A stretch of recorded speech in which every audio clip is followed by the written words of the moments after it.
This video will look at the use of water imagery in the anthology. It's targeted at a level 7 and above. The poetry anthology question will be on Literature Paper 2, Section B. You should spend around 5 minutes planning and 30 minutes writing. This is the mark scheme for the top band on this question.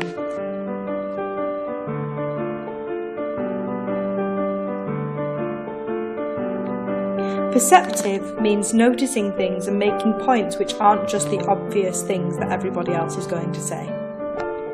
Cohesive evaluation means that you need to show an awareness of the anthology poems as a whole rather than just as individual poems. The subject terminology you use, such as metaphor or pathetic fallacy, needs to be relevant, it needs to be embedded into your argument, and it needs to be accurate. Convincing means that you've got to persuade the examiner to agree that your interpretation is valid. You will never be asked to analyse a poem by itself, you'll always have to make links between two poems, so it's really important to find links. This video is going to focus on poets' use of imagery related to water. Hopefully we'll find something perceptive and original here. Water in literature is highly symbolic and has a range of different connotations and meanings for readers. Water is often linked to beauty and used to depict natural beauty in particular. Water is wild and powerful, something which can't be tamed by man. Water also has the power to give, maintain and nurture life. Think about the significance of a charity like WaterAid in today's world. Water is incredibly beautiful, but it can also be depicted as dangerous. Ice and freezing weather can endanger the lives of people.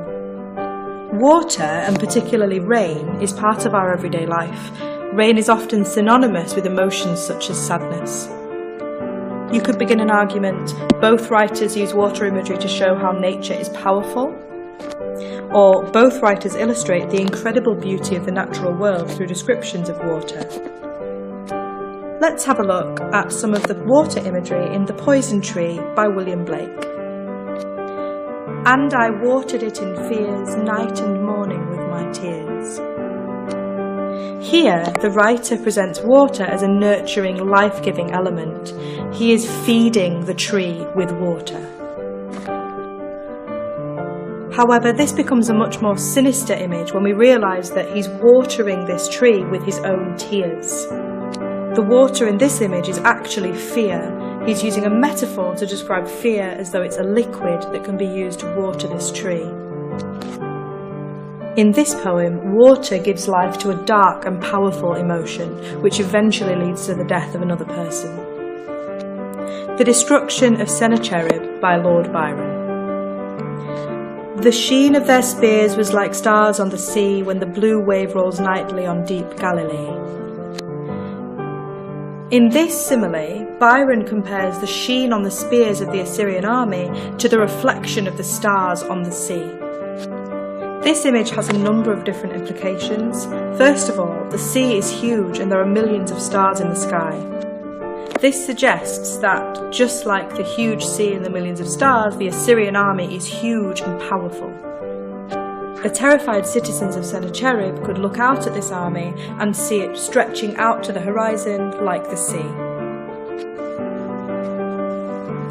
In addition, the image of the blue wave which rolls nightly conveys a sense of continual movement. The army is relentless and keeps moving just like the waves. And the foam of his gasping lay white on the turf and cold as the spray of the rock-beating surf. This image describes a dead horse after the destruction of the Assyrian army. In the previous image, the army seemed to harness the power of the sea, but now they're overcome by its power and destroyed by it. The foam around the dead horse's mouth becomes the white foam of the sea. The cold sea spray is aligned with the cold of death itself. Later, Byron describes a dead soldier. He says, "The dew on his brow and the rust on his mail." This rust shows that water has the power to effect a chemical change. The metal suit of armour has been oxidised by the water and has become rusty. This shows how much power water has, and therefore how much power the natural world has, over things that we consider to be strong, such as a suit of armour or an entire army. The extract from the Prelude by William Wordsworth. Small circles glittering idly in the moon until they melted all into one track of sparkling light. This description of the lake emphasises the beauty of Wordsworth's surroundings.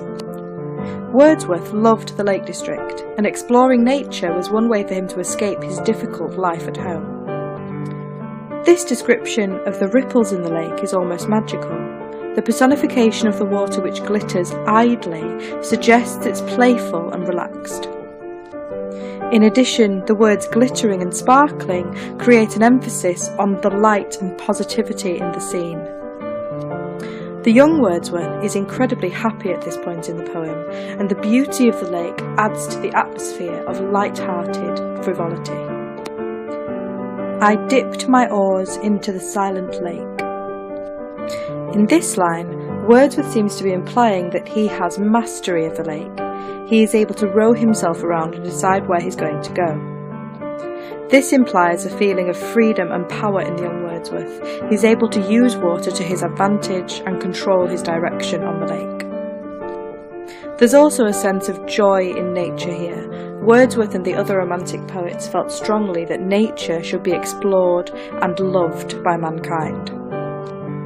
This innocent description of a boy enjoying rowing across a lake fits in with the Romantic ideal.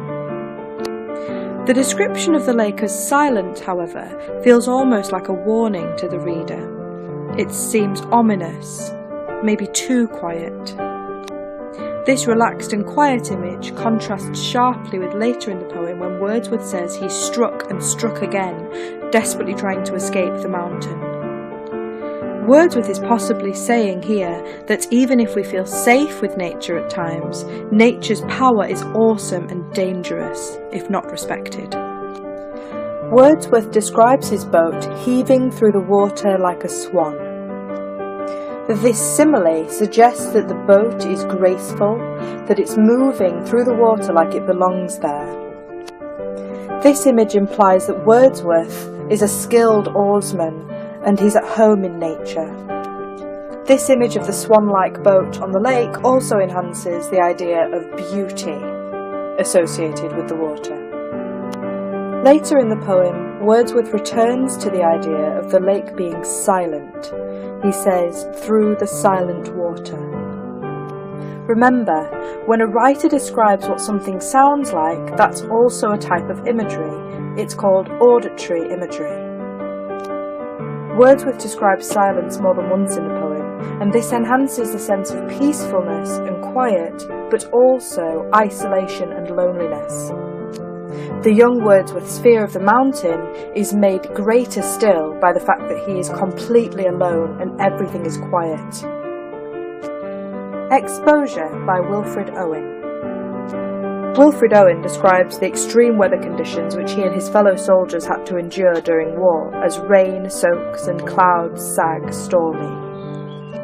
The phrase rain soaks suggests that the soldiers lived in a perpetual state of being damp, that their clothes were drenched through all the time.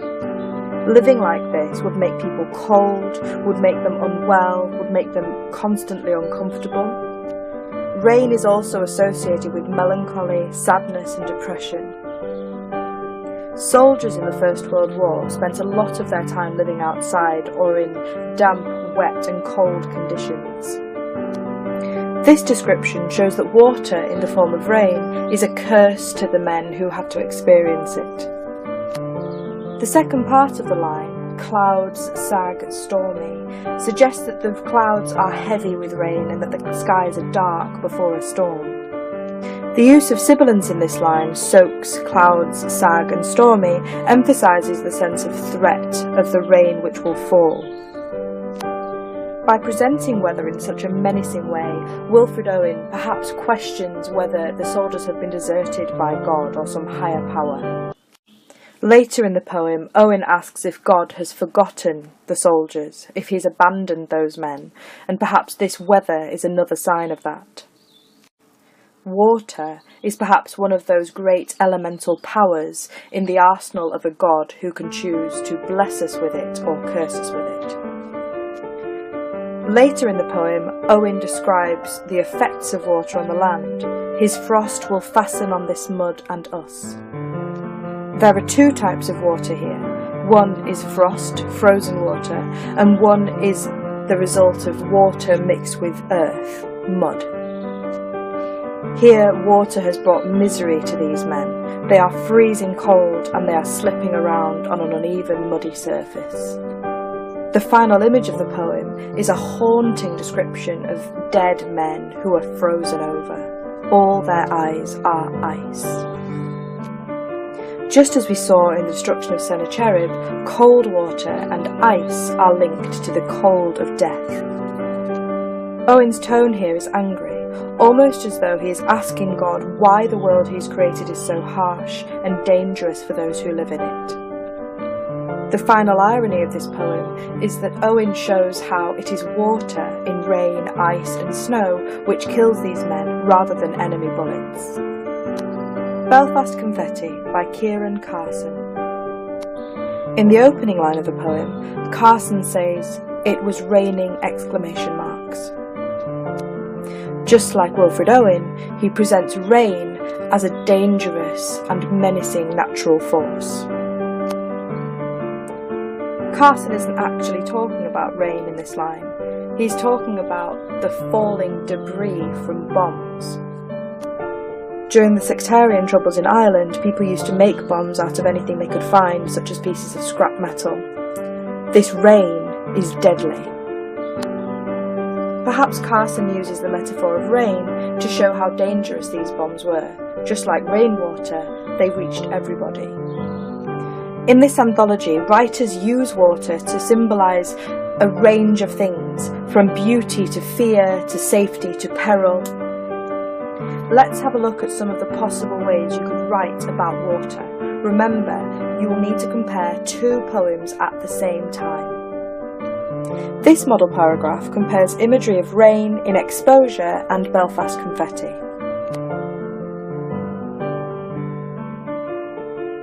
Both Owen and Carson use imagery of rain to create desperate and dangerous environments in their poems. Owen describes rain which soaks, highlighting the awful conditions in which he and his fellow soldiers suffered. The rain creates a sense of the damp and miserable life of a soldier. In this poem, Owen shows that it is the weather, not the enemy, which is the real danger to these men. Carson also evokes the image of rain linked to human suffering. It was raining! In describing falling shrapnel from bombs as like rain, Carson implies the falling metal is coming from the clouds themselves. It is everywhere and falls on everyone. This simile enhances the horror of the conflict in Ireland, where people could not escape the dangers of bombing and terror attacks. Both writers use water, a natural force which reaches everyone and impacts on all of our environments. This paragraph compares the beauty of water in the destruction of Sennacherib and the extract from the prelude. The beauty of water is a theme in both the destruction of Sennacherib and the extract from the prelude. Both poems are from the Romantic era, and the power and beauty of nature was one of the key features of Romantic poetry. Writers such as Byron and Wordsworth believed that there was a divine power in nature, and this is clearly reflected in these two poems.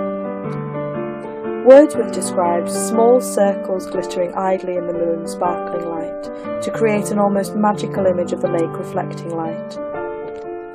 This heavenly mirror image is replicated in Byron's poem, The Stars on the Sea. The beauty of the stars is captured in water. Both writers highlight the incredible power water has to absorb light and enhance its own beauty, but they also show the dangers of such beautiful things. The Assyrian army is both beautiful and deadly, and the lake lures the boy into a false sense of security before he experiences terror. Use this video as inspiration for your own exploration of the poems in the anthology.